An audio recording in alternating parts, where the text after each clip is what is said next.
How to break the curses. జీవితాల మీద ఉన్నటువంటి శాపములను ఎలా బ్రేక్ చేయాలి అనే విషయాన్ని మనం నేర్చుకుందాం. లూక్ చాప్టర్ 10:19 మనం చదివినప్పుడు, లూకా సువార్త 10:19, ఇదిగో పాములను తేళ్లను త్రొక్కుటకును శత్రు బలం అంతటి మీదను మీకు అధికారం అనుగ్రహించి ఉన్నాను, ఏదియు మీకు ఎంత మాత్రమునో హాని చేయదు.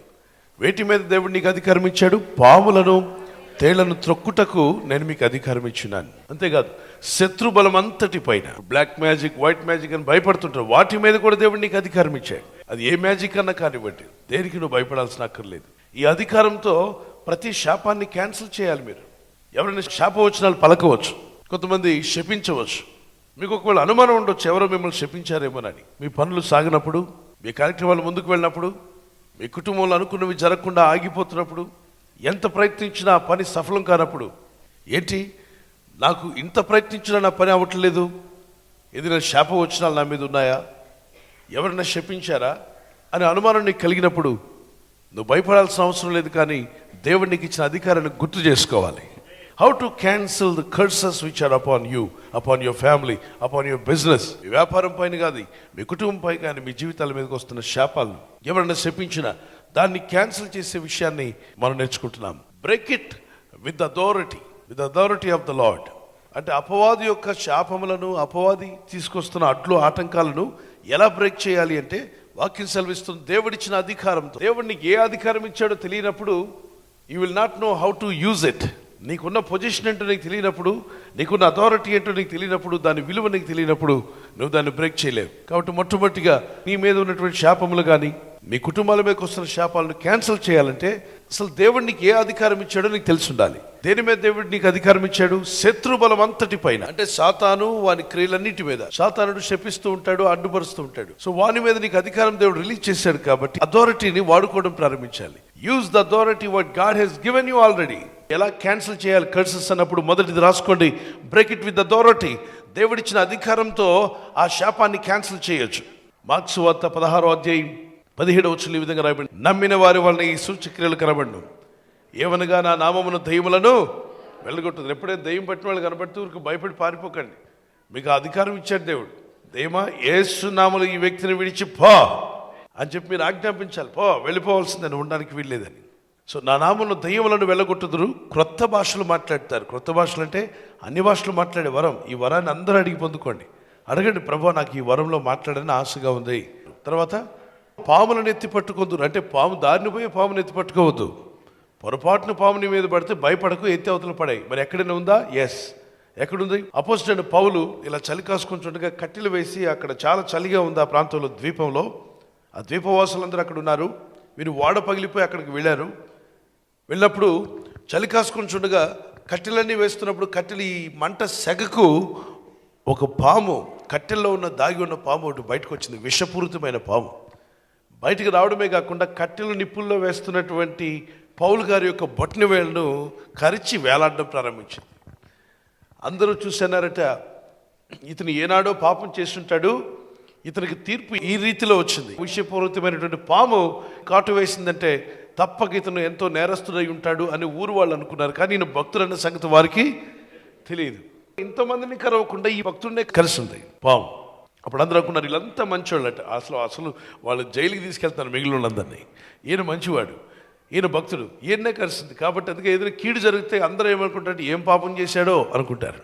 కింద పడ్డారనుకోండి, ఇంతమందిలో అతను ఎక్కువ పాపి ఏమో అనుకుంటారు. ఏదైనా అనారోగ్యం వస్తే వాళ్ళకి ఎక్కువ పాపం చేస్తుంటారు, అందుకే వచ్చిందేమని. ఇది తీర్పు తీర్చే సరైనది కాదు. ఎప్పుడు తీర్పు తీర్చవద్దు.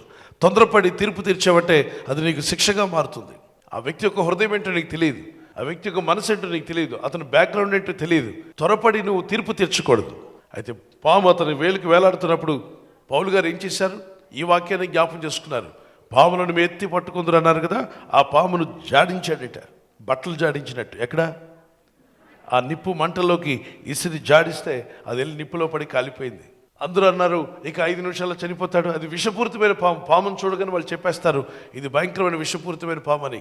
వారు చూసి ఆ గ్రామస్తులందరూ ఎదురు చూస్తున్నారు, ఇతను పడిపోతాడు, కాసేపటికి తల ఊగుతుంది, కాసేపు నోటి నుండి నురగ వస్తుంది, కింద పడి కొట్టుకుంటాడని. హాఫ్ అన్ అవర్ అయింది, పడలేదు. గంట అయింది, పడలేదు. ఏ నురుగు రావట్లేదు. హాయిగా కూర్చొని అలాగే చలి కాసుకుంటున్నాడు. అప్పుడు వాళ్ళంతా అన్నారట, నిజంగా ఇతను దేవదూత. ఇందాకేమన్నారు? సాతాను దూత. ఇప్పుడు నీకు కీడు కలిగినప్పుడు ఒక విధంగా అంటారు, నీకు మేలు కలిగినప్పుడు నువ్వు దేవుని దూతవయ్యా అని చెప్పంటారు. మనుషులు మాటలు పట్టించుకుంటే కొంతమంది మనం మునగ చెట్టు ఎక్కిస్తారు, కొందరు ఇష్టం లేనప్పుడు మునగ చెట్టు మొదలు కదుపుతారు, పైనుండి కింద వచ్చి పడతాం. కనుక మనుషులు పొగడ్తల వెంట వెళ్ళొద్దు. దేవదూతవయ్యా, నువ్వు ఇంత విషపూరితమైన పాము కరిచినా నువ్వు మరణించలేదంటే, అంటే ఇక్కడ ఈ గొప్ప ధైర్యం ఎవరిచ్చారు? ఈయనకి అధికారం. ఆ కర్సెస్ను బ్రేక్ చేశాడు ఎవరు? అపోస్తలుడైన పౌలు. తర్వాత మరణకరమైన ఏది త్రాగినానో వారికి హాని చేయదు అని చెప్పి మీరే విషయం పోసుకుని తాగకూడదు, దాన్ని శోధించినట్టు అవుతుంది. సాధు సుందర్ సింగ్ ప్రభుని నమ్మాడని వాళ్ళ నాన్నగారు చపాతీల విషయం పెట్టేశారు. ఇక వెళ్ళిపోతున్నావు ఒక ఇంట్లో నుండి, వెళ్ళిపో, ఆఖరికి భోజనం చేసి వెళ్ళమని ఇంట్లో బంధువులకు చెప్పాడు. ఊరు దాటేలాగా వీడు తల తిరిగి పడిపోతాడు, చనిపోతాడు, తీసుకెళ్ళి సమాధి చేసేయండి అన్నారు. ఇక్కడ బైబిలు ప్రార్థన అంటున్నాడు అని చెప్పని ఒక అపోహతో అతను ఆ పని చేశాడు. అయితే చపాతీ తిని బయలుదేరి వెళ్తున్నటువంటి సాధు సుందర్ సింగ్ ఊరు దాటేలోగా తల తిరిగింది. ఎందుకంటే అది విషయం కాబట్టి కక్కడం ప్రారంభించాడు. కొద్ది నిమిషాలకు రక్తం కక్కడం ప్రారంభించాడు. ఎవరో ఆ దారిని పోతున్న వ్యక్తులు రైల్వే హాస్పిటల్లో జాయిన్ చేశారు. డాక్టర్స్ చెప్పారు, ఇతని రక్తం అంతా విషపూరితం అయిపోయింది, తెల్లవారేసరికి ఇతను శవమై తేల్తాడని. తెల్లవారి 8-9 గంటలకల్లా ఒక వీధిలో ఒక వ్యక్తి నిలబడి యవనస్తుడు వాక్యం చెప్తున్నాడు. ఏసే రక్షకుడు, ఏసే మార్గము, సత్యము, జీవము, నీ పాపం శాపం పోవాలంటే యేసునాది యొద్దకు రండి, ఆయన మీ పాపాన్ని తీసివేస్తాడు, ఆయన మిమ్మల్ని శిక్షించడు, ఆయన మిమ్మల్ని ప్రేమించే దేవుడు, ఆయన మిమ్మల్ని ప్రేమిస్తూ మీ జీవితాలు వెలిగించే దేవుడు అని మాట్లాడుతుంటే ఈ డాక్టర్ గారు చూస్తారు, అరే రాత్రి ట్రీట్మెంట్ ఇచ్చే యవనస్తుడికే ఇతను చావలసిన వాడు ఇక్కడికి వచ్చి మాట్లాడుతున్నాడేంటి బాబు, ఏంటిది అని అడిగితే, నీ పేరేంటి, అసలు ఏం జరిగింది అని అడిగితే అతను మార్క్ 16:17 అని చెప్తాడు. మరి మార్క్ 16:17 అని అన్నప్పుడు ఈ డాక్టర్ గారు ఏమనుకున్నారంటే, ఇతను పేరే మార్క్ 16:17 అనుకొని హాస్పిటల్కి వచ్చి, అమ్మ ఏడా మార్క్ 16:17 అని అడిగాడట. బెడ్ మీద లేడు మనిషి, మీరు చూసిన వ్యక్తి కరెక్ట్గా ఏమనొస్తున్నాడు, మరి చనిపోవలసిన వాడు కదా, బ్లడ్ అంతా కూడా పాయిజన్ అయిపోయింది, ఇతను చావకుండా వెళ్ళి రోడ్డు మీద వాక్యం చెప్తున్నాడు, కారణం ఏంటి అంటే మార్క్ 16:17 అని అంటే, అక్కడ ఉన్న నర్సు బైబిల్ చదివి ఆవిడ చెప్పింది, అయ్యా మీరు తొందరపడుతున్నారు, అతని పేరు మార్క్ 16:17 కాదు, అతని పేరు సుందర్ సింగ్. సుందర్ సింగ్ మరి ఏమైంది అంటే, మార్క్ 16:17 అంటే మార్క్ సువార్త తీయండి, అక్కడ 16:17 ఏముందో చదవండి అని చెప్పన్నారు. పాములను ఎత్తి పట్టుకుందరు, మరణకరమైనది ఏది త్రాగినను అది వారికి హాని చేయదు. అంటే మనం కావాలని తాగకూడదు, మనం కావాలని తాగితే శోధించినట్టు. శోధించకూడదు, నీ దేవుడైన ప్రభుని ఏం చేయకూడదు, శోధించకూడదు. అక్కడ శిఖరం మీదకి తీసుకువెళ్ళి సాతానుడు ప్రభుతో అంటాడు, నువ్వు పైనుండి కింద దుముఖము, నీ పాదములకు రాయి తగలకుండా వారు తమ చేతుల మీద ఎత్తి పట్టుకుంటారని ఒక దగ్గర రాయబడి ఉంది బైబిల్లో, మీ బైబిల్లో ఉందిగా, చేయమంటాడు. ఒకవేళ మనల్ని సాతానుడు శిఖరం మీద తీసుకెళ్ళి 91వ కీర్తనలో మీ దేవుడు ఇలా చెప్పాడు కదా, మీరు కింద దూకితే దేవదూతలు మీ పాదంలోకి రాయి తగలకుండా ఎత్తి పట్టుకుంటారట కదా, దూకండి అంటే అప్పుడు మీరేం చెప్పుండేవారు, కరెక్టే, మా దేవుని వాక్యం చిన్నప్పటి నుంచి చదువుతున్నాను 91వ కీర్తన, సాతానుడు 1, 2, 3 చెప్పి నేను దూకుతానని చెప్పంట. కానీ ప్రభు ఆ పని చేయలేదు. బైబిల్లో ఉందని చెప్పినా, రాయబడిందని చెప్పినా సాతానుడి గురించి ప్రభు ఏమన్నాడు తెలుసా, అపవాది నీ దేవుడైన ప్రభువుని శోధింపవలదు. మత్తయి సువార్త 4:4-8 వరకు ప్రభు చెప్పిన మాట, నీ దేవుడైన ప్రభుని ఏం చేయొద్దు, శోధించకూడదని మరొక దగ్గర రాయబడి ఉంది. నేను కావాలని దూకితే శోధించినట్టు అవుతుంది. పొరపాటున నడిచేటప్పుడు పడిపోయాననుకో, నేను శోధించలేదు, నేను కాలు జారి పడ్డాను, అప్పుడు ఎవరు కాపాడతారు? దేవదూతలు. దేవుడు నీ రాకపోకల్లో యెహోవా నిన్ను కాపాడనుంది, రాకపోకల్లో కాపాడతాడు కదా అని బండికున్న ఫుల్ స్పీడ్తో వెళ్ళామనుకో, 200 స్పీడ్తో ఇంటికి వస్తామా? పరదేశులో ప్రియులారా, పరదేశులమో ప్రియులారా అనుకుంటూ పాట పాడేవాళ్ళు వస్తారు. కారణం ఏంటి? దానికి స్పీడ్ ఎంతైనా ఉండొచ్చు, దానికి ఒక లిమిట్తో వెళ్ళాలన్న పద్ధతి దేవుడు మనకు బ్రెయిన్ ఇచ్చాడు, రోడ్డు మీద బోర్డ్స్ పెట్టించాడు, కాబట్టి ఒక లిమిట్తో ఉండాలి. మనం ఓవర్ యాక్షన్ చేయకూడదు. మనం సాధారణ స్పీడ్తో వెళ్తున్నా ఇతరులు వచ్చి యాక్సిడెంట్ జరిగేటువంటి పరిస్థితి ఏర్పడితే ఎవరు కాపాడాలి? దేవుడే. నీవు ఓవర్ స్పీడ్తో వెళ్ళలేదు, నీ వైపు తప్పులేదు, ఇక దేవుడే నిన్ను కాపాడాలి. నీ ప్రమేయం లేకుండా ఏదైనా జరిగితే దేవుని ఆత్మ నిన్ను కాపాడుతుంది. ఇక్కడ విషపూరితమైనటువంటి తిన్న తర్వాత కూడా సాధు సుందర్ సింగ్ బతికాడా, చనిపోయాడా? బతికాడు. చాలా సంవత్సరాలు జీవించాడు. ఒక లూధియానా అనేటువంటి పంజాబ్లో ఉన్నటువంటి వ్యక్తిని, యవనస్తుడిని, 16-17 ఏళ్ళ యవనస్తుడిని దేవుడు ప్రపంచ దేశాలన్నీ తీసుకువెళ్ళాడు. సాధు సుందర్ సింగ్ తన పాస్టర్ గారి దగ్గరికి వెళ్ళి చెప్పాడు, అయ్యా నాకు ఈ విధంగా జరిగింది, నాకు బాప్తిసం ఇవ్వండి, నేను మీరు చెప్పిన మార్గంలో జీవిస్తాను, నాకు రక్షకుడు కావాలి అని వేడుకున్నాడు. దేవుని బిడ్డలారా, ఈరోజు నువ్వు దేవుని దాసుని దగ్గరికి వెళ్ళి అడుగుతున్నావా, నాకు బాప్తిసం ఇవ్వండి, నా ఆత్మ రక్షణలోకి రావాలి, నా కుటుంబం రక్షించబడాలి, సత్యం తెలుసుకోవాలని అడుగుతున్నట్లయితే నువ్వు గొప్పగా దీవించబడతావు. మరి శాపాన్ని క్యాన్సిల్ చేయడం ఎలా? ఒకటి, అధికారంతో. రెండవదిగా బ్రేక్ ఇట్ విత్ ఫెయిత్. విశ్వాసం ద్వారా అపవాది యొక్క శాపములను నువ్వు క్యాన్సిల్ చేయొచ్చు. విశ్వాసం ద్వారా. హెబ్రీ పత్రిక 11వ అధ్యాయం 6వ వచనం, హబక్కుకు 2వ అధ్యాయం 4వ వచనం, మార్క్స్ వార్త 11వ అధ్యాయం 24వ వచనం, గలతీ పత్రిక 5:22వ వచనం, మొదటి కొరింథీ 12వ అధ్యాయం 8-9 వచనాల్లో, లూకాసు వార్త 7-9 వచనంలో, మత్తయి సువార్త 15-28 వచనంలో మనం బ్రేక్ చేయొచ్చు దాన్ని ఫెయిత్ ద్వారా, విశ్వాసం ద్వారా. మరి యేసుక్రీస్తు ప్రభువు మనకిచ్చిన ఆ విశ్వాసాన్ని మనం వాడాలి మన మీద ఉన్న కర్సెస్ని బ్రేక్ చేయడానికి. మూడవదిగా దేని ద్వారా మనం క్యాన్సిల్ చేయొచ్చు చూద్దాం. Break it with prayer. ప్రార్థన ద్వారా ప్రతి శాపాన్ని క్యాన్సిల్ చేయొచ్చు. ఎవరైనా శపించినట్టు నీకు అనుమానం ఉంటే, ప్రభువా ఈ శాపాన్ని క్యాన్సిల్ చేయండి, యేసు నామములో ఈ శాపం నా ఇంటి మీద నుండి క్యాన్సిల్ అయిపోవాలి. ఎవరో దారిని పోతున్నప్పుడు, కుటుంబ గొడవలైనప్పుడు నువ్వు అలా అయిపోతావు ఇలా అయిపోతావు అని ఎవరైనా శపించి ఉండవచ్చు. నీ బంధుమిత్రుల ఆవేశంతోనో, ఇంట్లో వాళ్ళు బయట వాళ్ళు ఏదైనా శపించి ఉండవచ్చు. ఒక అతను నాకు వింత మాట చెప్పాడు, పాస్టర్ గారు శపించడం ఎవరో కాదండి, ఇంట్లోనే నా భార్య శపిస్తుందండి అన్నాడు. అదేంటి బ్రదర్ అన్నాను. ఆమె కోపం వచ్చిందంటే బయటికి వెళ్ళే టైంలో అంటుందట, నువ్వు ఏ బండి కింద పడి పోదువుగాక అంటుందట. అలాంటి మాటలు అనొద్దు. ఆవేశంతో ఏవేవో మాటలు వస్తాయి, శాపవచనాలు వచ్చేస్తూ ఉంటాయి. ఎప్పుడు కూడా శాపవచనాలు రాకుండా కంట్రోల్ చేసుకో. నీవు ఎవరిని శపించకూడదని వాక్యం సెలవిస్తుంది. నీవు ఆ నోటితోనే శపిస్తావా, ఆ నోటితోనే దీవిస్తావా? ఒకే కొలాయి నుండి మురికి నీళ్లు మంచినీరు వస్తాయా అంటూ దేవుడు అంటాడు.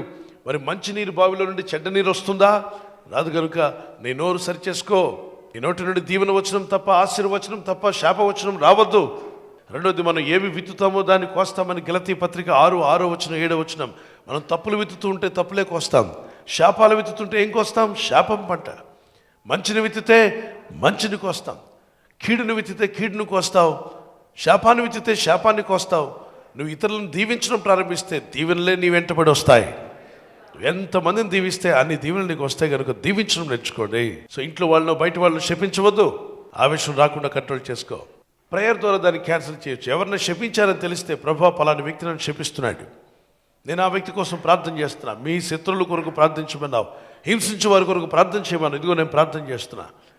మత్తయి సువార్త 5వ అధ్యాయం 48-49 వచనం ప్రకారంగా ప్రార్థన చేస్తున్నాను. మార్క్స్ వార్త 11వ అధ్యాయం 24-25 వచనం ప్రకారంగా ప్రార్థన చేస్తున్నాను.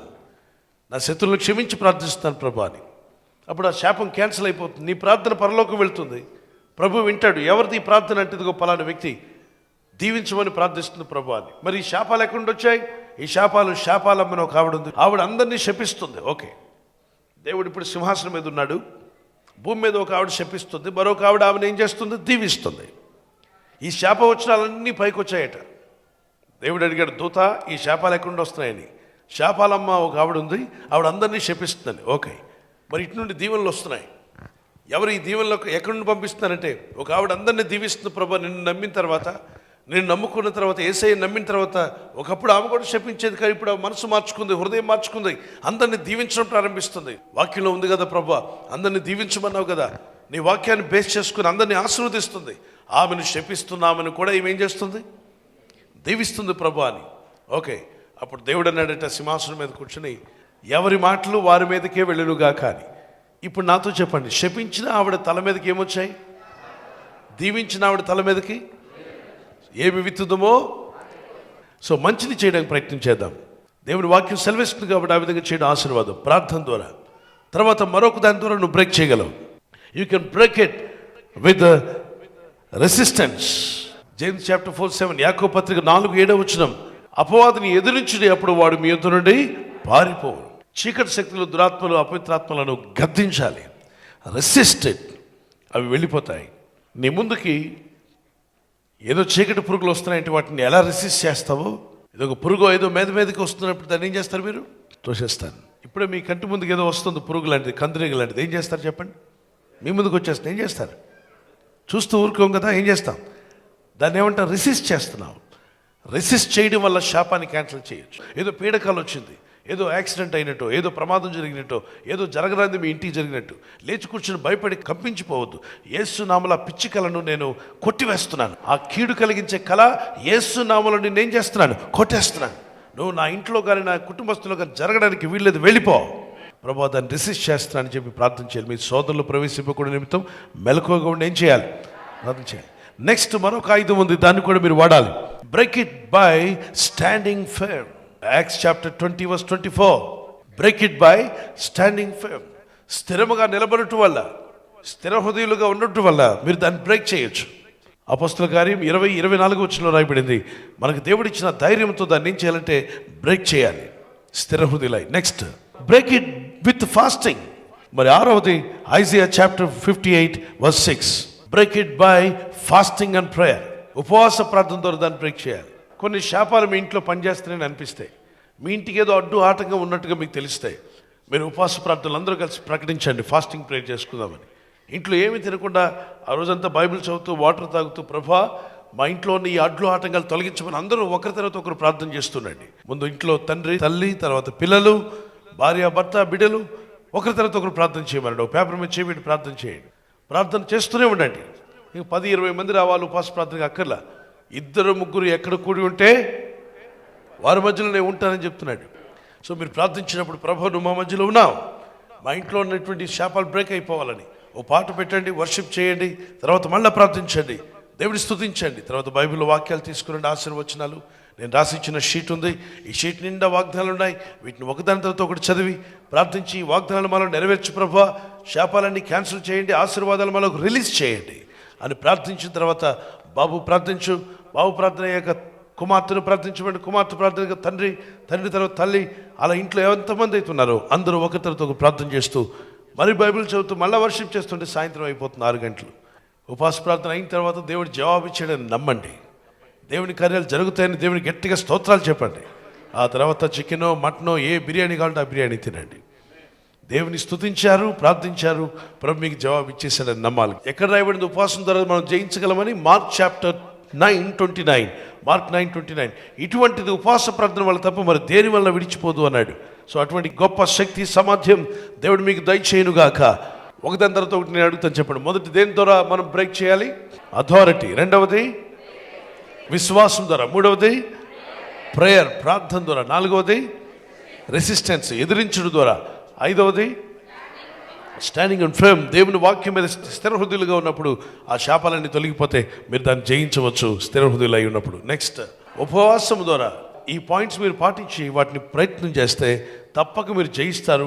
యేసుక్రీస్తునందున్న వారికి ఏ శిక్షా విధి లేదని రోమాపత్రిక 8:1-2 వచనాల్లో, రోమా 5:1-4 వరకు, సమాధానకర్తనే దేవుడు సాతాను శీఘ్రంగా మీ కాళ్ళ కింద చితక తొక్కిస్తాడు. రోమాపత్రిక 16:19-20 వచనాల్లో, క్రీస్తు యేసు యొక్క కృప మీ అందరికీ తోడై ఉండి నడిపించునుగాక. ఎస్, నా మీద ఉన్న ప్రతి శాపం తొలగిపోయి నేను గొప్ప ఆశీర్వాదంలో జీవిస్తాను, ఆ నమ్మకం నాకు ఉంది అన్నవారు మీ చేతిని పైకెట్టండి. ప్రభువా నీవు ఇచ్చిన అధికారంతో దాన్ని జయించే కృపనిమ్మని గుండె మీద ఒక చేయి పెట్టి, ఒక చేయి ప్రభు పెట్టి ప్రార్థన చేయండి. యేసు నామములో ప్రార్థిస్తున్నాను తండ్రి. ఇగో నీ బిడ్డల్లో ఒక గొప్ప వెలుగు నిమ్మని అడుగుతున్నాను, సమాధానం ఇమ్మని అడుగుతున్నాను. నీ ప్రజలు బలపరచండి ప్రభా. ప్రభా ఎటువంటి శాపమున అది క్యాన్సిల్ అయిపోవాలి. ఎవరు శపించినా, ఎలాంటి శాప వచనాలు మా ఇంటి మీద, మా బిడ్డల మీద, మా కుటుంబం మీద ఉన్నా, నా వ్యాపారంలో, నా ఉద్యోగంలో, నా పని స్థలంలో ఏ శాపాలు పనిచేస్తున్నా వాటన్నిటిని యేసు నామములో క్యాన్సిల్ చేయమంటున్నాను తండ్రి. ప్రతి శాపం క్యాన్సిల్ అయిపోవాలి ప్రభా. నా ఇంటి వారి మీద కానీ, నా కుటుంబస్తుల మీద కానీ, మా బిడ్డల మీద కానీ ఎవరైనా శాపవచనాలు ఉంటే అవి యేసు నామములో క్యాన్సిల్ అయిపోవాలి. ఇప్పుడే క్యాన్సిల్ చేయండి ప్రభా. ప్రతి శాపాన్ని క్యాన్సిల్ చేయండి. అభివృద్ధి పొందకుండా, ఆశీర్వదించబడకుండా, పైకి రాకుండా ఏ శాపములున్నా అవి క్యాన్సిల్ అయిపోవాలి తండ్రి. ప్రభా ప్రతి శాపాన్ని క్యాన్సిల్ చేయండి మా ప్రభా. నీ కృప మాకు దయచేయండి. మా జీవితాల మీద ప్రతి శాపం తీసివేయండి. పితరుల నుండి వచ్చిన శాపం కానీ, శత్రువుల నుండి వచ్చిన శాపం కానీ, సాతాను శక్తుల వల్ల వచ్చిన శాపం కానీ, చేతబడి శిలంగ శక్తులు వచ్చిన శాపాలు కానీ, యేసు నామములో ప్రతి విధమైన శాపం క్యాన్సిల్ అయిపోవాలి. యేసు నామములో సంఘాల మీద, విశ్వాసుల పైన, కుటుంబాల మీద, మందిర నిర్మాణాల పైన, దేవుని బిడ్డల పైన ఏ శాపం ఉన్నది క్యాన్సిల్ చేస్తున్నాం యేసు నామములో. నీ ప్రజలకు ధైర్యం ఇవ్వండి ప్రభా. నీ ప్రజలు వర్ధిల్లాలి, నీ ప్రజలు పైకి రావాలి, ఆశీర్వదించబడాలి, వీరి అక్కర్లు తీరిపోవాలి, వీరిలో అందరూ పరిశుద్ధాత్మతో నింపబడాలి, ఆత్మపూర్ణులు అవ్వాలి ప్రభా. అభిషేకం పొందుకోవాలి మా తండ్రి. ఇదిగో అనేకులకు అభిషేకం ఇచ్చినందుకు స్తోత్రం, అనేకులకు పరిశుద్ధాత్మను అనుగ్రహించినందుకు స్తోత్రం. వారి మీద ఉన్న ప్రతి శాపం ఇప్పుడే యేసు నామములో తీసివేయబడును గాక. అది క్యాన్సిల్ అయిపోయి ఆశీర్వచనంగా అనుగ్రహించండి. బలపరచు, నీ రాకడకు సిద్ధపరచు, మీ నామాన్ని హెచ్చించుకోమని రక్షకుడైన యేసుక్రీస్తు పరిశుద్ధ నామములో అడుగుచున్నాను నా పరలోకపు తండ్రి. ఘనత మహిమ ప్రభావం యేసు పరిశుద్ధ నామమునకే చెల్లును గాక. ఆయన నామం హెచ్చించబడి ఘనపరచబడి మహిమపరచబడును గాక.